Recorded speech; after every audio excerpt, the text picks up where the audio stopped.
Married for 5 years, I finally asked Marcel for a divorce. The hand he was using to sign a contract paused, then he asked why.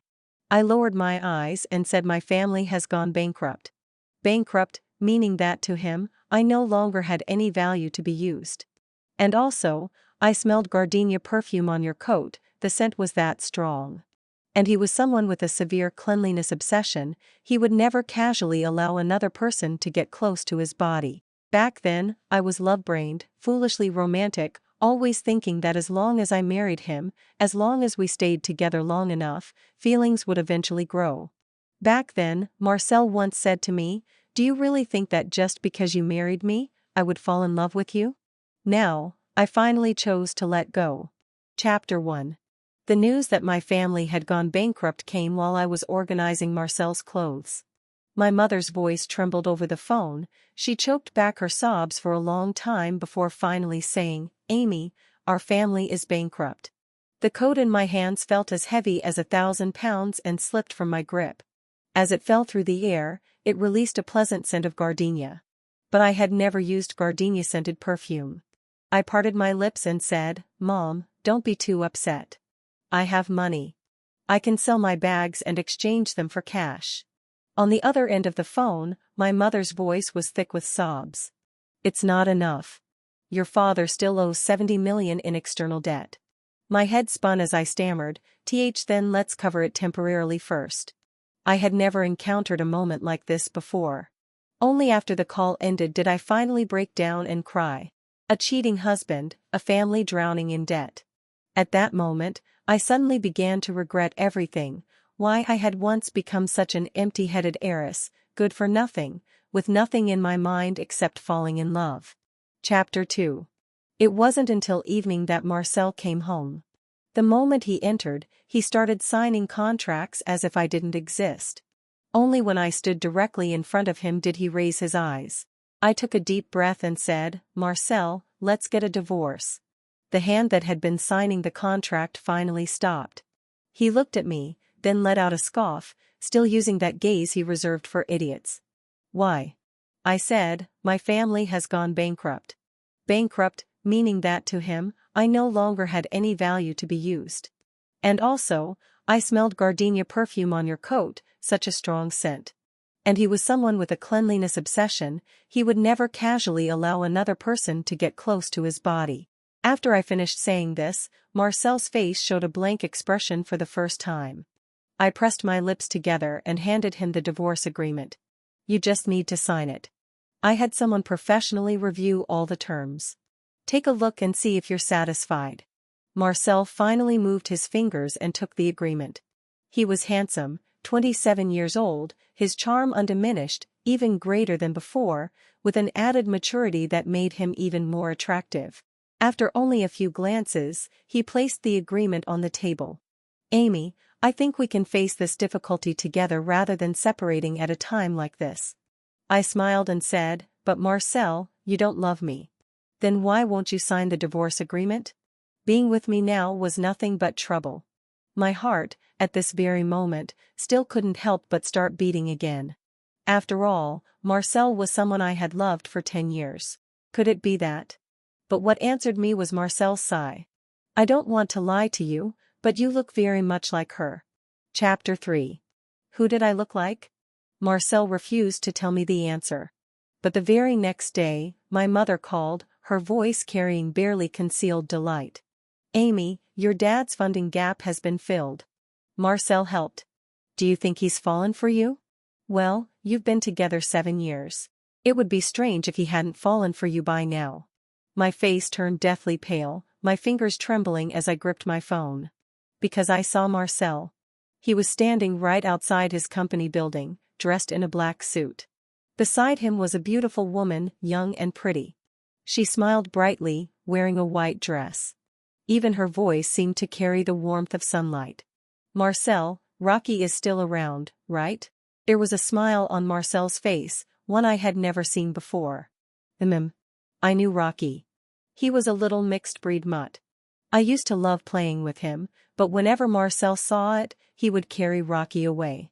Back then, I asked him, feeling wronged, Marcel, I know you don't like me, but can't I even play with the dog you raised? Marcel frowned, impatience written all over his face. No. I asked, why not? After asking the same question 10 times in a row, Marcel finally spoke. Because he was given to me by someone very important. Rocky was raised extremely well. Even during the poorest period of Marcel's life, Rocky was fed the best dog food. I hung up on my mother and opened my phone's camera. After carefully comparing, I realized that the woman beside Marcel really did look a lot like me. Whether it was her brows and eyes or her lips. Only, compared to my face, hers looked purer, more intelligent. The woman bounced on her feet, then cautiously rose onto her tiptoes and kissed Marcel on the lips. Marcel's face slowly flushed red, like a young boy who had just fallen in love. My stubborn, slow-thinking brain finally put everything together. So I was just a stand-in. No wonder, back then, when I said I wanted to marry Marcel with money, he had clearly been disgusted, even said vicious things to me, yet still agreed. At that time, there had actually been a wealthy older woman who offered an even higher price to be with Marcel. But Marcel rejected her. I had laughed and said, Marcel, don't regret it. I only have this much money. That rich woman has far more. Marcel frowned. I'm not selling myself. Back then, he had stared at my face, and I had thought it was because I was prettier than that rich woman. Turns out, it was only because I looked like his first love. Chapter 4. I don't know how I made it back home. It was as if my soul had left my body. I still had to pay Marcel back. He had filled the whole of my father's debts outside, so I had to return the money. I had lived for 25 years without ever worrying about money. But at this moment, I finally began to. I thought for a long time, then started reselling my designer bags and everything of value I owned. The money I exchanged added up to a little over 1 million. I put it all onto a single card, then packed up everything in the house that belonged to me. I shouldn't stay here for the next few days. My mother used to say that although I wasn't very sharp, I did have one strength. That was knowing when to read the situation. What if Marcel brought his first love back here? Of course I would take the initiative to step aside and make room for them. But just as I finished packing and stepped out the door, I ran into Marcel. Not just him, but also the woman who had kissed him earlier that day. The woman lifted her smile and said, Hello, my name is Linda. Linda. Oh, I remembered now. I had heard that name before. It appeared on the sky lantern Marcel released the year he and I did that together. Back then, I had paused, looked at the name written carefully by Marcel, and asked word by word, Linda, be happy every day. Who was Linda? That night, beneath a sky filled with glowing lanterns, Marcel's voice had been bitter. She's someone very important in my life. I didn't ask who that important person was. The past was the past, after all. At that time, the person by Marcel's side was me. And it was also that night, after releasing the sky lantern, that he bent down and kissed me. Now, like a bedraggled clown, I stood there awkwardly, forcing a stiff smile. My name is Amy. Chapter 5. When Marcel saw the packed suitcase, he frowned and asked, It's so late, where are you going? I blinked, trying hard not to let the tears in my eyes fall. But I cried too easily. I couldn't hold them back. I'm going to stay at a hotel. So embarrassing. In front of my cheating husband, in front of the other woman, I actually couldn't stop myself from crying. Marcel reached over and yanked the suitcase from my hand. Why are you going to a hotel? I wiped away my tears and said, You cheated. I'm making space for you too. So I don't have to feel sickened by it. Marcel's expression froze for a second, then he said to Linda, Sorry. I need to talk to her alone. Inside the room, Marcel's face turned cold. She already has a child. There's nothing between her and me anymore. There never was, he said, a trace of desolation flashing across his face. And there never will be. I raised my hand and slapped Marcel hard across the face. Get lost. You're disgusting. And I actually liked you for 5 years. Chapter 6. That night, I still moved into a hotel. No matter how long Marcel talked, I never turned back. In the end, he said coldly, "Go then. Don't come begging me to pay attention to you later." My throat tightened. Marcel had always been cold by nature. In the past, whenever he got angry, it was always me who begged him to acknowledge me. Once, I spent an entire day out with friends and didn't go home. Marcel got extremely angry. Though when he was angry, all he did was ignore me. I coaxed him for a full week before he finally gave me a pleasant look again. From then on, I never dared to stay out all day again. People in our social circle would joke, "Others are afraid of their wives. How did you end up afraid of your husband?" I shrugged and gave a helpless smile. "He controls me, that means he loves me." I let out a soft laugh. "Don't worry. I won't come looking for you." As I spoke, I handed him the card I was holding. "I'll pay you back. 70 million. There's 1,700,000 in the card right now." Marcel's expression turned livid for the first time. "You're talking money with me?" I nodded and said, "Yes. If we don't talk about money now, when else would we?" "Oh, right." I looked at Marcel and said, "In a few days, let's go get the divorce certificate. I'm really serious about this." Chapter 7. The moment those words left my mouth, Marcel's expression changed. He stood frozen in place, his breathing unsteady. Divorce. I didn't look at him again and walked straight away. For the next few days, I stayed in the hotel. Memories from the past surged over me like a tide, swallowing me whole. When I proposed the divorce, it was a spur-of-the-moment decision. Now that I thought back on it, my heart ached. I had liked Marcel for so long. Just saying the word divorce made my chest feel blocked and heavy. But no matter what, life still had to go on. I sent out several resumes and was finally accepted by a company as an intern. A few days later, while I was working part-time at a jewelry store, I ran into Marcel again. He was with Linda. The two of them stood close together, looking perfectly matched. Marcel saw me too. His friends around him started teasing, "Oh, sister-in-law Amy, what a coincidence, running into you here." Linda showed a gentle smile. "You're Amy, right? I saw you at your wedding 5 years ago. Even though you didn't see me, I remembered what you looked like long ago." So that was it. 5 years ago, Linda had already left traces of herself in my life. This time, Marcel didn't act like before. With a cold face, he lashed out first at the man who had called me sister-in-law. "Don't call her that." Marcel's pride was strong. After what I had said last time, he clearly held it against me now. And just then, the manager urged me, "Amy, are the customers trying on rings? Don't you understand basic social sense? Hurry up and take them to try the rings." I bit my lip and asked, "Do you want to try on rings?" Marcel had always been precise when it came to emotions. Even when angry, he wouldn't cross certain lines. But this time, he said, "Then I'll trouble Miss Amy to help Linda try on rings. No matter how expensive, I'll buy them." A look of delight appeared on Linda's face. I nodded and led Linda to choose rings. She deliberately took a long time, intentionally making things difficult for me. In the end, she chose a pair of couple rings. She put on the woman's ring and smiled smugly. "It suits me very well." Then she turned around. "Marcel, you should try it on too. It suits you." I helped Marcel put on the ring. My stomach churned. Disgusting. I raised my eyes. "The total is 87,000. Will you be paying by card or Alipay?"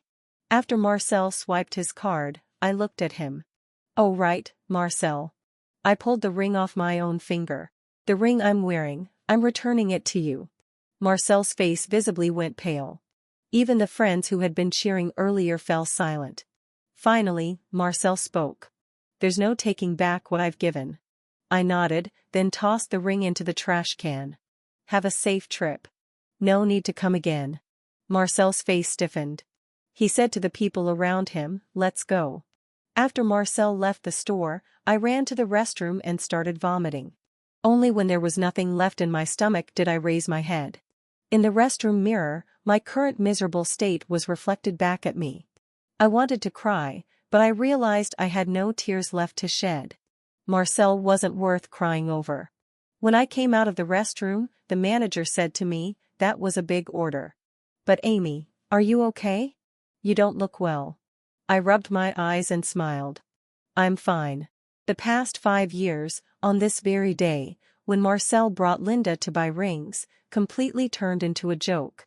Chapter 8. I threw away everything related to Marcel. Cleaning out each item felt like clearing away the memories of the past. After that day when Marcel left with Linda, he called me again. He seemed to regret it. His voice carried the smell of alcohol, sounding far from sober. "Amy, that day I bought Linda a ring just to make you angry. You went too far, so I wanted to teach you a lesson. I didn't plan to buy it for her, but you kept provoking me." "Drunk," he said, "just now I couldn't help it and drank a bottle of liquor. After drinking, my stomach started hurting. I saw the medicine you prepared for me and thought of you." Marcel had stomach problems but never took his medicine. So I bought a lot of stomach medicine and placed it in every corner of the living room, making sure he could always grab some. When I was preparing all that, Marcel had laughed at me. "Can you stop acting like an old mother?" And now, he was using the medicine as an excuse to call me. I lowered my eyes and said, "Marcel, acting like this only makes me feel disgusted." With that, I hung up the phone. When the last postcard finished burning, I took a deep breath and said, "It's time to move forward." In the past, I was stubborn. Once I chose someone, that was it. But after a heart gets hurt, it knows pain too. And I don't want to hurt for Marcel anymore. Chapter 9. It just so happened that I was free on Sunday, so I simply called Marcel. "Let's go get the divorce certificate today." But there was no sound on the other end of the line. Just as I was about to think it was a network issue, a voice finally came through. Marcel's voice was low and muffled. "I won't go get a divorce with you. Amy, you're just angry right now. I'll wait until you calm down." I was so angry I laughed. "Get lost. You make me feel sick. There are plenty of ways to get a divorce anyway. I don't mind meeting you in court." After I finished speaking, the sound on the other end completely disappeared. I looked at my phone and realized Marcel had hung up. Chapter 10. After that, I didn't bother with Marcel anymore. In my heart, things between Marcel and me were already over. I wasn't someone with no self-respect. I had no intention of crawling back to an ex. That day, my best friend Patricia invited me to a banquet. I thought about it and realized it had indeed been a long time since I'd attended one with her. It was my day off anyway. At the banquet, I ran into quite a few familiar faces. The news that Linda had appeared by Marcel's side spread quickly in our social circle. When people looked at me, their gazes carried varying degrees of pity. Feeling irritated, I downed a glass of wine. "What do those looks even mean?" Patricia put an arm around me. "Amy, everyone knew how hard you chased Marcel back then. You finally got married and now he cheated, of course they feel sorry for you." I lowered my eyes and let out a bitter smile. Back when I chased Marcel, it really was common knowledge in the circle. I brought him meals I cooked myself. When he complained they tasted bad, I went to learn from others. I chased Marcel fiercely, recklessly, without holding anything back. Now that I'd separated from him, all I got were looks of sympathy. Just then, Patricia froze. "Amy, Marcel is here." I hadn't expected Marcel to show up at this banquet. He never liked attending events. Even back when I went to banquets, he would always frown and say, "Why do you have to go to banquets so often? You always dress so flamboyantly at banquets. It makes me feel insecure." Back then, to accommodate Marcel's sense of insecurity, I rarely attended banquets with Patricia. But thinking about it now, how much of what Marcel said was true and how much was fake? He was wearing a white suit. The moment he entered, a crowd gathered around him. Patricia sneered, "Looks decent on the outside, but behaves like a dog." Marcel didn't spare those people a glance. Instead, he walked straight over to me. "If you've calmed down, then come home with me." This seemed to be the first time Marcel had ever taken the initiative to soften toward me. Before this, it had always been me chasing after him. "What makes you think I'm just angry?" I stared straight into Marcel's eyes. "Marcel, cheating is a matter of principle. There's only the first time and countless times after. I will never go back with you. Chapter 11. There were many people around, and Marcel was someone who cared deeply about his pride. The atmosphere stayed tense. In the end, Marcel still loosened his grip. He lowered his eyes, glanced at me as if extremely irritated, then turned and left. Very quickly, teasing voices rose from around us. Wait, did Marcel come to this kind of banquet on his own initiative this time just to find Amy? I thought Amy chasing Marcel back then was all in vain. Turns out, it did work. Patricia snorted. They're just a bunch of busybodies. Amy, don't take their words to heart. Of course I wouldn't. Halfway through the banquet, a commotion broke out at the entrance. A large crowd immediately surged toward the door. Patricia poked me and whispered, Amy, do you know why so many big names in the industry came to this banquet? I put down my glass, instantly piqued by curiosity. As the man at the entrance walked in, I heard Patricia's voice. Because this banquet was hosted by the most famous big shot in the circle. Noah. As Patricia finished speaking, I saw the man at the door clearly. In that instant, my throat went dry. When Noah lifted his eyes, he saw me too. His deep gaze locked onto me immediately. That look, compared to 5 years ago, carried boundless aggression and countless layers of longing I could barely understand. Then, he strode quickly toward me. His voice was low, as pleasant as a violin. Long time no see. Chapter 12. Patricia looked like she was about to faint. What? Amy, you know Noah? How should I put it? Noah and I were childhood sweethearts. Back then, because our families were close, we were even engaged as children. He had always stayed by my side, protecting me like a next-door older brother. But when I was in college, I met Marcel. Compared to Noah, I preferred someone like Marcel, cold, aloof, and proud. So I kicked up a fuss and insisted on canceling my engagement with Noah. Everyone around me tried to persuade me not to, but at that time, Noah didn't say a single word. Instead, he went with me to the family residence. He said, Amy, your happiness matters most. Who you like is your right. I can't trap you by my side. With Noah's help, the process of canceling the engagement was difficult, but in the end, it was done. When we walked out of the residence, Noah's voice carried a trace of pleading. Amy, if you're not happy one day, can you look back at me? I'll always be behind you. Back then, I frowned.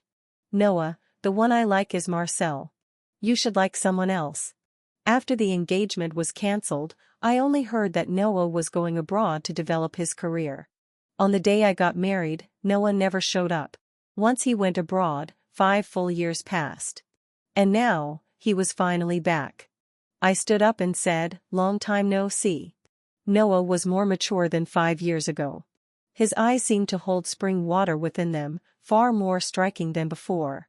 Once, I had smiled and said to him, Noah, has anyone ever told you that your eyes are really beautiful? Back then, Noah shook his head. No. Later, when I asked people around us, they all said, gentle like water. That's only when he looks at you. Normally, when Noah looks at people, his gaze is as cold as ice. Pulling myself out of those memories, I asked, did you come back this time because your overseas career has stabilized? Noah looked at me, his eyes filled with a kind of obsession I had never seen before. Yes, and no. I blinked. Amy, what if I said I came back this time to steal someone away? Noah's words were so blunt that they caught me completely off guard. Chapter 13. After we walked out of the banquet, the way people looked at me had already changed. After all, Noah was an even more dazzling figure than Marcel. So Amy actually has Noah behind her. Didn't Amy and Noah have a childhood engagement? Though it was cancelled back then. Noah ignored those remarks and looked at me instead. I'll drive you. I was just about to refuse when Patricia cut in. That's perfect, Noah. I'll leave our Amy in your care. Noah smiled. Then please get in the car, Amy. I had no choice but to get into Noah's car. As he fastened my seatbelt, whether intentionally or not, he leaned very close to me. So close that I could smell the crisp scent of cedarwood on him. Our breaths tangled together. I tilted my head slightly, but unfortunately, my lips bumped into Noah's forehead. My eyes widened, and I heard Noah let out a muffled laugh. Amy, I was just trying to fasten your seatbelt. My face instantly flushed red. Compared to 5 years ago, Noah carried far more aggression now. Noah soon started the car, the engine roaring to life. But suddenly, my phone rang. It was Marcel. I answered the call, only to hear heavy breathing on the other end. He sounded furious. Marcel's voice seemed laced with ice. Amy, who are you with right now? He spoke word by word, his voice trembling even at the tip of his tongue. I frowned. Who I'm with right now has nothing to do with you. Marcel's voice continued. When you two kissed just now, I was near your car. I raised my eyes, and sure enough, not far from Noah's car, I saw Marcel. That white suit was impossible to miss. Chapter 14. I hung up the phone directly. Inside the car, Noah's voice was light and amused. I didn't expect him to run into that scene. He won't blame me, will he? I rubbed my temples. He has no right to. After getting out of the car, Noah unfastened my seatbelt and stared straight at me. See you tomorrow. I nodded. But what I didn't expect was that there was someone standing at the entrance of my rental apartment. It was Marcel. The white suit wrapped around his body. He stared at me, his eyes bloodshot. Amy, what do you mean by this? This Marcel felt unfamiliar. In the past, Marcel had never shown such a loss-of-control expression. He used to say that there was no one in this world worth losing control over. And now, his eyes were rimmed red. Amy, give me an explanation. I said expressionlessly, Marcel, we're already over. Whatever I do next has nothing to do with you. Oh, right. If there has to be something that concerns you, then it's money. Yesterday, I remembered something. The villa my dad bought for us before, its market value should already be 70 million by now, right? So, Marcel, if you sell that villa, you're not actually losing anything. The moment I finished speaking, Marcel roared, I'm not selling it. He stared at me. Amy, so many beautiful memories happened in that villa. His eyes were red. We lived in that villa together for 3 years. 3 years. From the moment we got married, Marcel and I had lived in that villa. There, we planted flowers and trees together, fed goldfish together. There, Marcel had once kissed me and said he wanted to be with me forever. It was true, the villa carried far too many memories. But, I lowered my eyes and let out a mocking smile. Marcel, don't do this. Your first love must still be waiting for you at home, right? Regret finally surfaced on Marcel's face. Amy, there's nothing between her and me. As for what happened today, I can pretend nothing happened, as long as you're willing to come back with me. Marcel was truly despicable. When I was with him before, doing everything I could to please him, he looked down on me, he even treated me as a stand-in. Now that I wanted to leave him, he regretted it. Get lost. Chapter 15. I saw Marcel at my door. He must have been sitting there all night. When he saw me, he stood up immediately, but his strength failed him and he collapsed onto the ground. Amy. There was pleading in his voice, but I only said, please move. I need to go out. Oh, and if I see you still sitting at my door when I come back, I'll call security. I didn't look at the desolation on Marcel's face. I turned and left directly. By the time I finished a full day of work, it was already evening. I didn't expect Noah to be waiting for me downstairs at the office building. When he saw me, he smiled and stuffed a bouquet of flowers into my arms. Patricia told me you work here. In my arms were lilies, giving off a rich, lingering fragrance. Sitting in the car, I thought of what happened yesterday and couldn't help but feel my face heat up. When I got back, Marcel was still stubbornly sitting in front of my door. I was holding the lilies, the smile on my face not yet gone. But when I saw him, my expression stiffened. Marcel gave a bitter smile. Did he bring you back? Impatient, I frowned, took out my phone, and called security directly. Under the lights, Marcel looked extremely fragile. Amy, you weren't like this before. As he spoke, tears streamed down his face. This was the first time I had ever seen Marcel cry. He cried like a child, completely without dignity. Amy, are you going to abandon me? I ignored him. In my eyes, Marcel was no different from a madman now. In the end, Marcel was dragged away by security.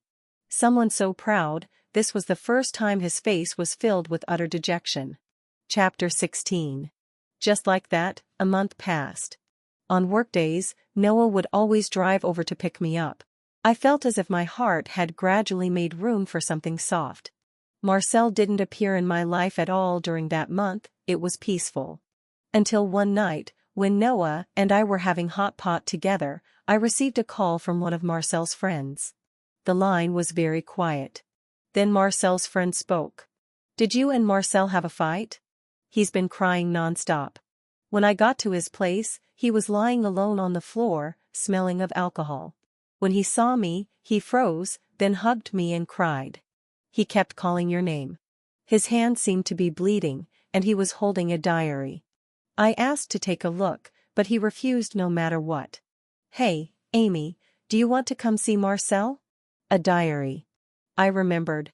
I had written a very thick diary, 5 years of my life with Marcel. All trivial things. Like what Marcel liked to eat and what he couldn't eat. I observed him carefully, noticed which day he ate an extra bite at the table, which dishes made him frown. I remembered all of it. That diary was filled with sweet moments between Marcel and me. Sometimes I even drew little illustrations. When Marcel saw it, he mocked me. How childish. Back when I loved him, I was willing to endure it. I didn't know when it started, but the sweet moments in that diary grew fewer and fewer, until I could no longer find even a trace of sweetness in real life. On the phone, Marcel's friend continued. Amy, come take a look at Marcel, okay? Just then, Noah spoke. Amy, do you want some tripe? Noah's voice was clear and gentle. Immediately after, the sound of a bottle shattering came from the phone. Marcel's voice followed, filled with rage. He's with you. It's 11 at night and you're still together. Amy, don't tell me you two are living together now. Noah raised an eyebrow. Amy, he's really fierce. His voice was intimate, deliberately provocative. Right after that, I heard something being smashed on the other end of the line. Marcel completely lost control, shouting into the phone. You're not allowed to touch her. I sighed. Marcel, I don't want to receive any more of your calls. Unless you contact me yourself, to go get the divorce certificate. And if that doesn't work, I added calmly, I can also file for divorce in court. Chapter 17. After hanging up the phone, I looked at Noah. Noah looked innocent. Want some tripe? I nodded. After finishing hot pot, it was already midnight. Noah and I talked about many things from the past. Noah lay down on the sofa. The sofa in this apartment was big enough for a man who was 1.85 meters tall to sleep comfortably. I turned off the lights and walked over to him. Good night. But my wrist was suddenly grabbed. Noah's eyes were bright. Amy, up to now, you still haven't said anything to reject me. Can I take that to mean I still have a chance? Noah's gaze was like deep water in a quiet abyss. For many years, he had looked at me with the same eyes, accompanying me through my life. I nodded. My future shouldn't have Marcel's shadow in it anymore. Noah couldn't help himself and pulled me into his arms. His heartbeat was fast. Only then did I realize belatedly that my neck felt cool. Noah was crying. Tears slid down across my shoulder and neck. I said softly, Noah, don't cry. Noah only buried his face deeper into my shoulder. After a long while, he said in a muffled voice, this time, I won't let go. There was obsession in his voice. This time, you gave me the chance. Don't expect me to let go on my own. 5 years ago, I let go once. You weren't happy, and I regretted it so much it nearly destroyed me. I didn't know who kissed whom first, but in the end, Noah finally stopped crying. Chapter 18. The next day, I saw Marcel at my door again. It had only been a month since I last saw him, yet he looked far more haggard than before. Unlike his previous carefully groomed appearance, Marcel now reeked of alcohol. He was sitting right outside my door, empty bottles piled up in the corner. When he saw me, despair finally appeared on his face. "There are shoes at the door." "Noah's, right? He slept at your place last night." I didn't answer. But Noah walked out from inside the apartment. There was a look of satisfaction on his face. When he saw me, he asked affectionately, "Amy, I'll go buy you some porridge. I remember you used to like Jean-G's porridge the most." As if only just noticing, Noah looked at Marcel sitting on the ground and said in surprise, "Isn't this Boss Marcel? You didn't sit here all night, did you?" Marcel's face was deathly pale, his eyes lowered. The air seemed to stop flowing, so quiet it felt like a pin dropping could be heard. After a long time, he finally lifted his eyes. "Amy, you loved me so much before. Now you just let go like this, how am I supposed to live?" His face was covered in tears as he spoke. "Amy, how can you abandon me like this?" I took a deep breath. "Marcel, don't act like you're so deeply in love. You were the one who cheated first. Looking for me now is useless." "Oh, right. It'd be best if we go get the divorce certificate in the next few days. Otherwise, I'll see you in court." Chapter 19. A few days later, Marcel still went with me to get the divorce certificate. After we walked out of the civil affairs office, he seemed as if all his strength had been drained and slumped onto the ground. I still remembered the day Marcel and I went to get our marriage certificate. Back then, I smiled and said, "We're going to be together for a lifetime." Marcel replied coldly, "Who knows what will happen later? Very few people actually stay together for life." I pouted and said he was killing the mood. But when it came time to take the photo, Marcel still couldn't help but smile. The smile was faint, but the camera caught it anyway. Now, I was holding the divorce certificate in my hand, and beside me stood Noah, who had been waiting for a long time. When Noah saw the certificate in my hand, the corner of his lips lifted. "Let's go." Behind us, Marcel's voice sounded. "Amy." I turned around and saw his reddened eyes. "Will you ever think of me in the future?" I turned back and said, "No. Someone like you isn't worth remembering. It's too disgusting." Beside me came Noah's voice. "Marcel really has no shame, saying something that disgusting. Not like me, Amy." I couldn't help but laugh and played along. "You're the best." Chapter 20. 1 year later, Noah and I got married. He gave me the grandest wedding. The venue was filled with lilies I loved. Patricia did my makeup, chattering excitedly as she worked. "I'm definitely asking for a bridesmaid fee later." I laughed. "Ask Noah for it." Many people attended the wedding, almost everyone from our social circle. And I also saw Marcel. He came uninvited. When Noah saw him, he frowned. "What is he doing here?" I frowned as well. An ex-husband appearing at my current wedding was indeed nauseating. I walked up to Marcel. "If I remember correctly, this wedding didn't invite you." My tone was far from polite. Disappointment flashed across Marcel's face. "I can't even come take a look at you?" I smiled, speaking slowly and clearly. "No. Because it makes me feel sick." Noah had security throw Marcel out. Before he left, Marcel's face was deathly pale, as if all his soul had been sucked out. Noah sneered. "What's he pretending for? Didn't he spend this whole year with Linda?" That was true. Over the past year, Marcel had been with Linda. I only heard that Linda had used some underhanded methods to force Marcel into being with her. She exposed Marcel online, claiming how well he had treated her before, how much he had loved her.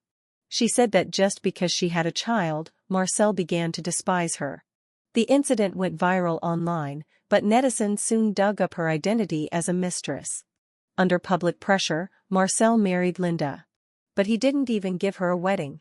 Those underhanded methods became a joke within the circle. Both Linda's and Marcel's reputations were utterly ruined. No one in the circle thought highly of either of them. After all, during that year, Marcel drank heavily every day.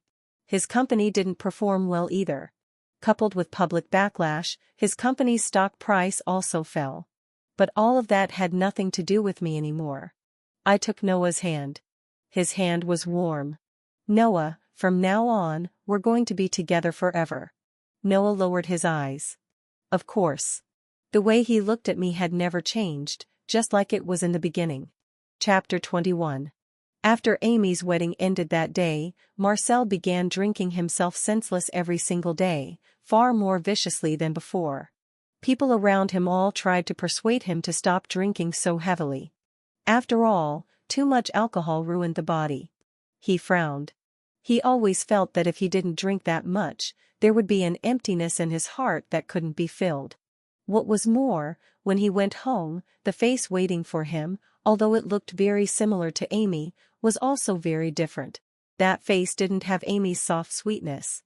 Linda wouldn't cook him hangover soup. She wouldn't coax him to drink less. But Amy would. Every time he finished comparing the two, Marcel missed Amy even more. In fact, Marcel had met Amy in a bar. Amy had been pampered by her family since childhood, wearing a designer dress, sitting on the sofa, laughing openly. She was beautiful. Especially that day, under the scent of brandy, she was breathtaking. Marcel knew who Amy was.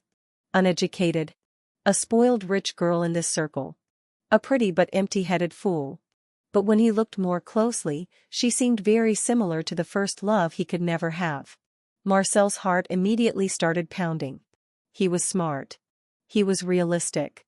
His first love had already gone abroad, and even gotten married there. He could never have her again. So that day, he deliberately appeared in Amy's line of sight with his friends. Sure enough, she was a fool. She was instantly attracted by his looks, and urged on by her group of girlfriends, she blushed and came over to ask for his contact information. "Hi, my name is Amy. See, can I add you?" Amid the surrounding laughter, he took out his phone. "I don't add people easily." After that, every step Amy took went exactly as he had predicted. Amy's clumsiness. Amy's sweetness. Amy was really stupid. That was what he thought when he watched Amy try to make him a birthday cake. And yet, he still said, "I'll help you." He ended up doing worse than Amy. For reasons he didn't understand, that birthday cake turned into a deliberate competition on his part. In the end, he made a beautiful cake. He lowered his eyes and looked at Amy's cake, ugly, shapeless, like something only a witch in a fairy tale would make. But Amy still said, "Wow, Marcel, you did such a great job." At that moment, it felt as if someone had kneaded his heart hard, bringing with it a faint sour ache. No one had ever said that to him before. And it was at that instant that his heart began to beat for Amy. He just didn't realize it. He had liked Linda before. Even being with Amy, for the most part, had been because Amy resembled Linda. After Linda returned, after he learned she had divorced, he still never thought about marrying her. A first love from youth was important, yes. But it seemed it couldn't compare to the woman at home. He admitted that after Linda came back, he had harbored a sense of luck. He stayed close to Linda, but the closer he got, the more he realized that without knowing when it had happened, the person he loved had already become Amy. That was why, when Amy first proposed divorce, he panicked. But he couldn't refuse Linda either. The moon he could never reach before, hanging high in the sky, suddenly lowered itself after returning to the country, becoming something he could touch. He wanted both. He was that realistic. That greedy. And so, in the end, it brewed into an irreparable outcome.